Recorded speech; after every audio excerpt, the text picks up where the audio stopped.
I see the present and the future of America in this room.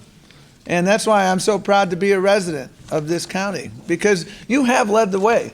And when I had the privilege of getting elected to this council, I understood that it's a marathon relay. The baton was in our hand, and it's the baton of opportunity that we seek to expand every single day. And, you know, in the 70s, it was members talking about inclusionary zoning. And Montgomery County has been a leader, not just in the state, but in the country, in making sure that we build a community that works for everyone.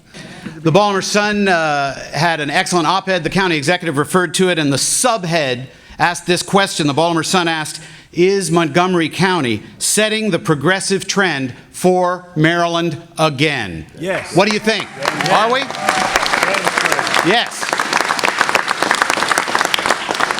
There's a lot of people here who worked on getting this measure through the county council and who I know are going to continue all the way to Annapolis and continue to get the measure through the Maryland General Assembly. I'm so fortunate to be able to go to work every day with a group of hardworking, serious, thoughtful policy advocates. And when we brought this measure before the full county council, there were a lot of amendments, which was appropriate. This is a groundbreaking measure, but we worked through each one carefully and thoughtfully. And after council members had been heard and after each amendment had been discussed and thought through, we defended the strongest possible measure, and 9 council members voted unanimously in favor of it. I have heard the stories reflected in the faces of many of the people here with CASA and many, many, many others that live in the district I represent.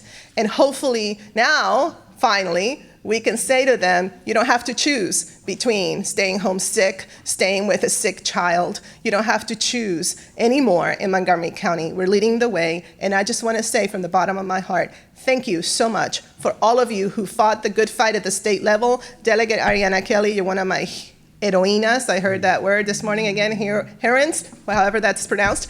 And I hope that this does send that very strong message to the state and to the nation that it can be done, and that Montgomery County once again has stepped up. 43 million Americans, 43, that's larger than some countries, do not have this right, this opportunity today. We are going to start to correct that. Unfortunately, we do not have it at the national level. Unfortunately, we do not have it at the state level. But here in Montgomery County, we will have it. Most of you, I know, work for organizations that are doing the right thing, that have paid sick leave. And so for so many of you to stick your necks out and fight for the 90,000 people that are going to sleep better tonight knowing they have basic family security. They can go to a doctor when they get sick or when their kid gets sick. In a few, as soon as this bill goes into effect, you're all heroes. And I want to thank all of you for everything you do for getting us to this point. We have talked about this being the strongest policy in America. The reason is very simple. It's because it's universal.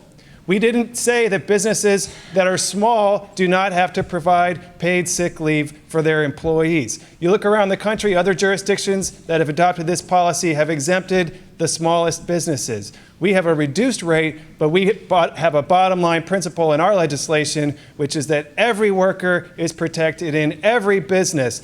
That is the new standard, and we're going to work together to make sure that we keep that policy intact when we pass this legislation in Maryland. All right, so let's go.